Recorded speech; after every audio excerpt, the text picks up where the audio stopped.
reality check. Even before the coronavirus outbreak, many college students in the United States struggled to balance schoolwork and keeping a roof over their heads and food on their plates.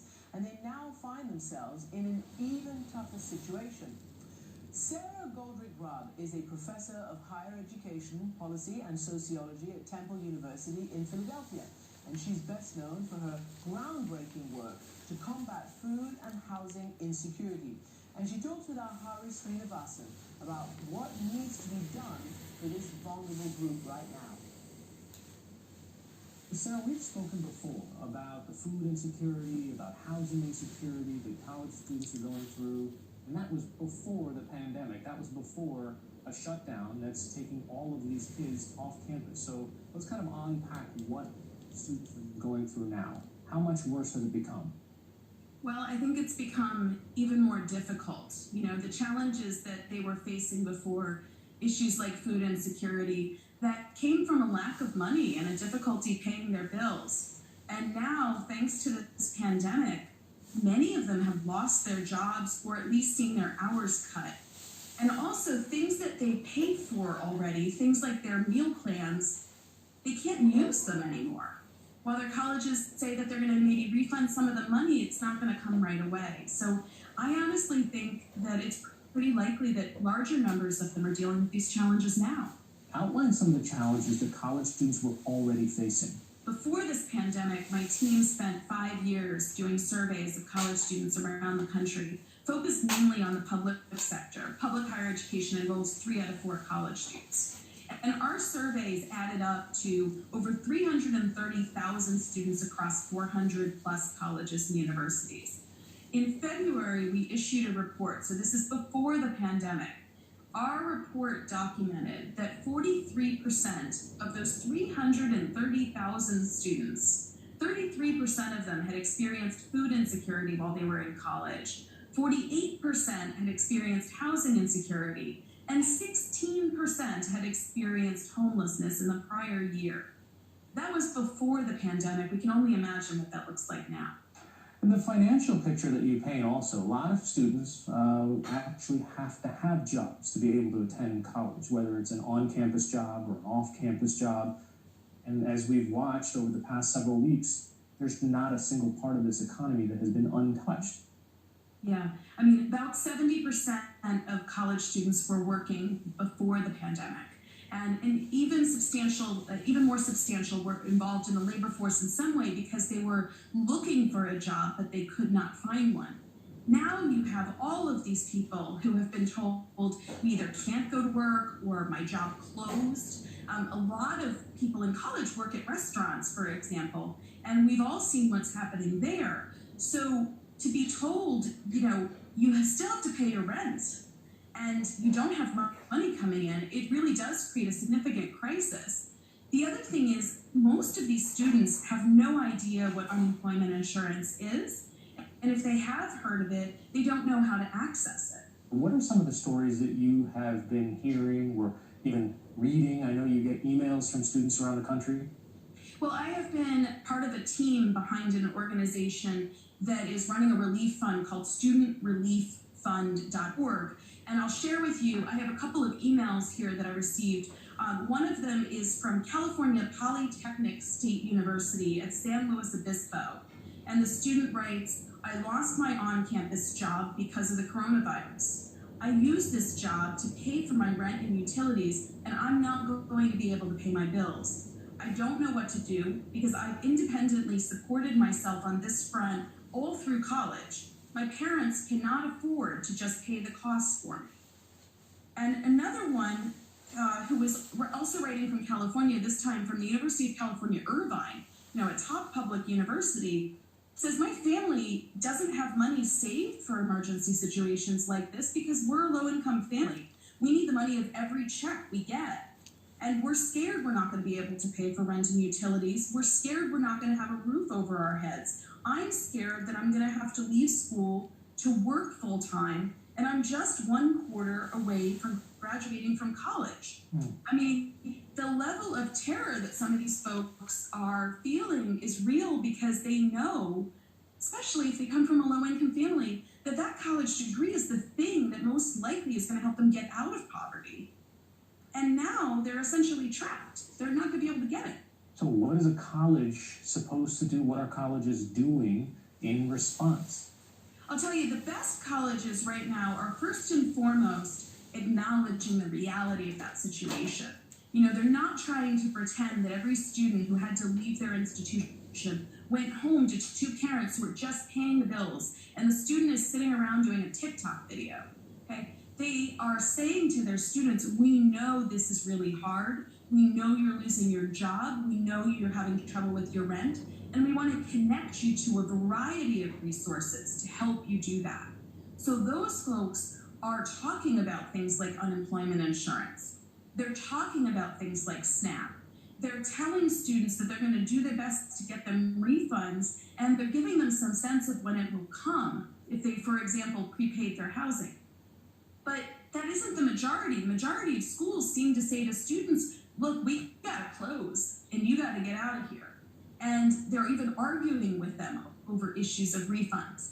What I mean is they're really not being very sensitive, and as a result of not acknowledging how hard this is for everybody, I don't know that all the students are going to return to those schools. A lot of times, especially for first-generation students, it's already difficult to choose college over supporting your family.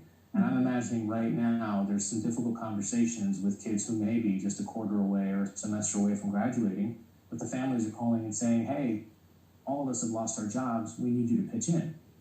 Yeah, that's been going on. The pitching in has been going on for a long time, and it's one of those untold stories of higher ed in many ways where, we imagine that if a student runs out of money, it's because they spent it on pizza, when the truth is they spent it helping mom keep the lights on for the younger brothers and sisters. Now that problem is going to be exacerbated, and I do expect that some of the educational disruption that we see, some of the leaving college, is going to be because when work does reappear, these students are going to have to work especially long hours to help their families economically recover. Some of these folks are quarantined or locked down right now with those family members, and their college is saying something to them like, we have an online class and it meets today at 2.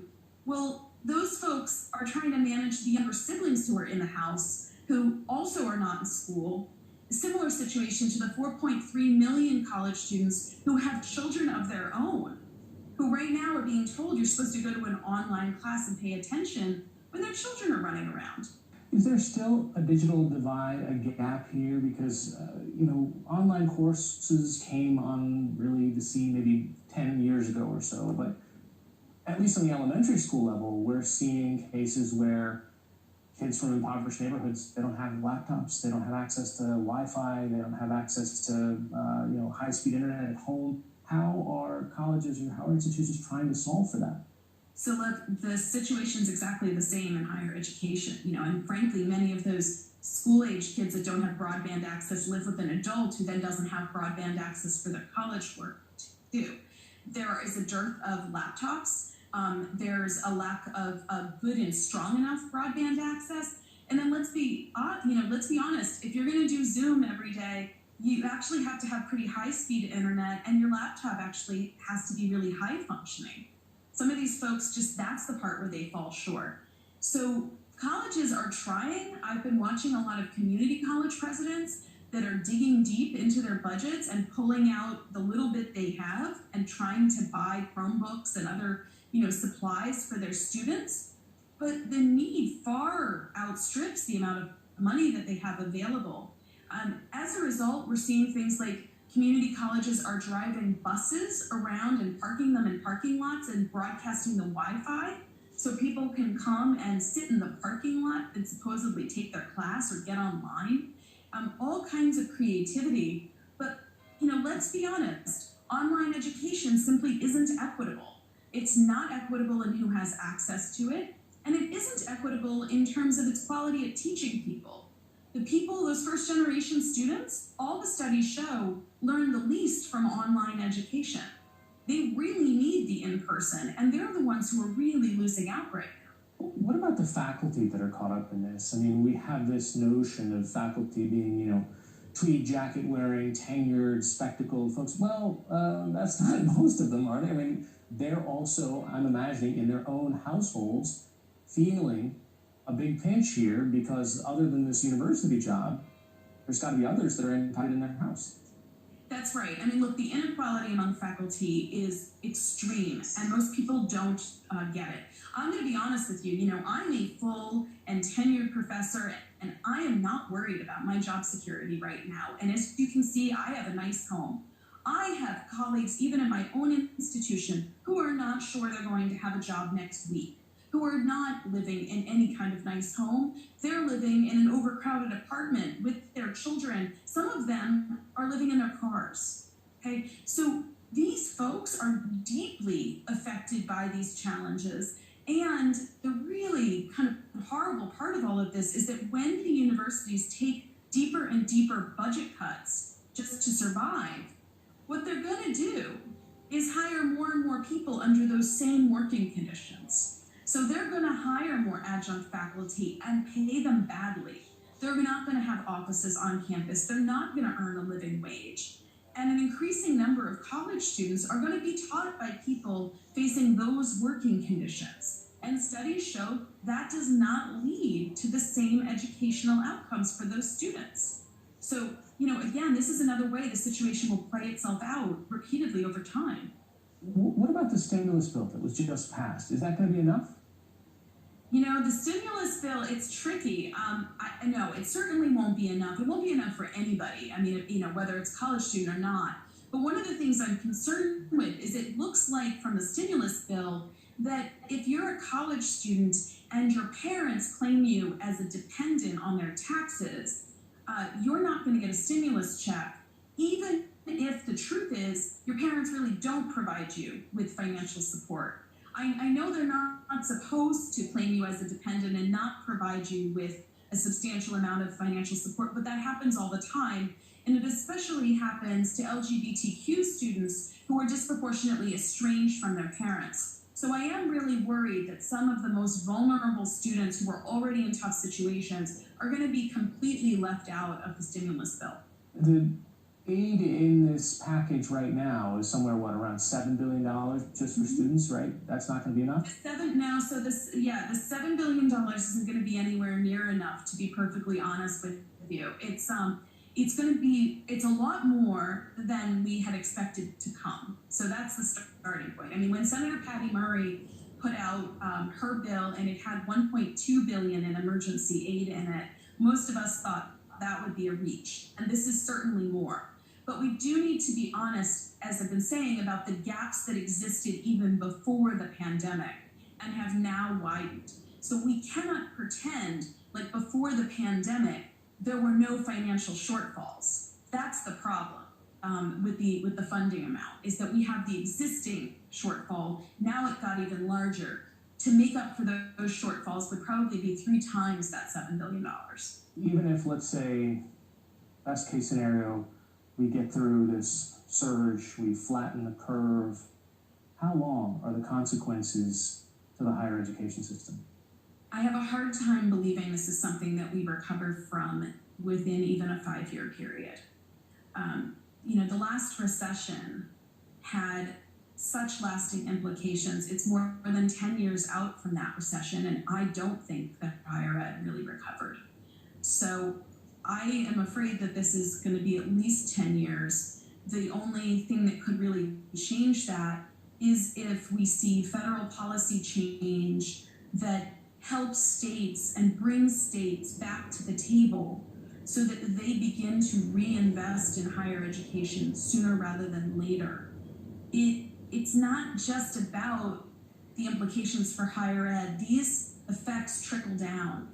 So, for example, if higher education becomes even less affordable because of this pandemic, that will affect how children across America look at their future opportunities. We know that if you're a middle schooler and you don't think college is in your future, you're much more likely to get in trouble and much less likely to invest in your education in secondary school. So I'm concerned that we don't think about this proactively enough. The other piece we have to think about is higher education is also an intervention in community health. We have a chance here to ensure the nation's community colleges in particular do their part in remediating the effects of this pandemic, in helping people become healthier, and in preventing the next one. And those investments are important, but that means reversing a long-standing trend of putting the least amount of resources into those most important colleges. What's your sort of optimistic outcome here? I mean, what are the positive things that could happen that you've already been talking about, which are necessary for institutions when essentially this pandemic seems like a giant reset button in some ways? Yeah, I mean, look, if we were going to make lemonade out of the situation, what I'd say is, first, to the extent that colleges and universities are now waking up to the reality that their students are first and foremost human beings, and they must have their basic needs addressed before they can learn. If they were to use that in their practice going forward, if they were to approach every incoming student, every returning student, first by asking about whether they have enough to eat and a safe place to sleep, and trying to bridge community services to help make that happen, that would be a sea change in higher ed. If that also meant that faculty got professional development to help them integrate those lessons into their practice, that would be a sea change. The other thing that I think is promising is this is the first time that we've really seen the federal government acknowledge that the federal financial aid system is terrible at getting money to people quickly when they need it. They've essentially authorized colleges to deliver money much more rapidly. And that needs to be in all federal policy for higher education moving forward, because there have always been cracks in the financial aid system. It's always hurt students. And if we can now set precedent for an emergency aid funding in the federal government's support for higher ed, that would also be good. All right, Sarah Goldrick-Rab, Professor of Higher Education Policy and Sociology at Temple University, along with the founding director of the Hope Center. Thanks so much for joining us. Thanks for having me. And imagine the global education disruption. According to the United Nations, hundreds of millions of kids from primary up through college are out of class around the world. And finally,